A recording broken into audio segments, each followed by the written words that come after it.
ni lazima atahakikisha wewe umepata anguko la dhambi.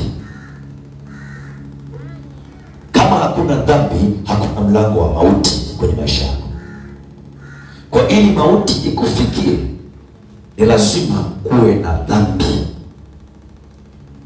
Ili maisha yako yaharibike, lazima kuwe na dhambi. Kwa kusudi la dhambi duniani ni kuhakikisha kila mwanadamu anapatwa na roho ya mauti itakayoangamiza ile mipango ya Mungu iliyoko kwenye maisha yako, ili mizizi ikauke isipate kustawi. Njia pekee inayotumika kukausha mizizi ya ustawi wako ni dhambi. Pale unapotenda dhambi, maana yake nini? Nasema kuinuka katika anguko. Haleluya! Pindi unapotenda dhambi, ni sawa na mtu ambaye alijenga nyumba yake akaweka uzio mkubwa sana.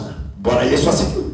Alafu akaweka na electricity fence juu, maana hakuna kinachoweza kuruka kuingia, lakini akakosea, akabomoa ukuta chini mahali pakabaki wazi. Haleluya! Bwana Yesu asifiwe.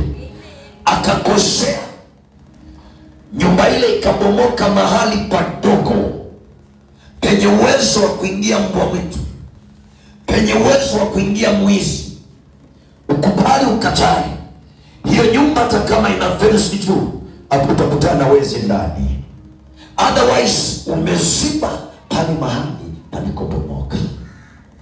Na leo tunakwenda kuziba pale palikobomoka adui anakopatumia ili kukufikia kwenye maisha yako. Leo Yesu anakwenda kupafunga.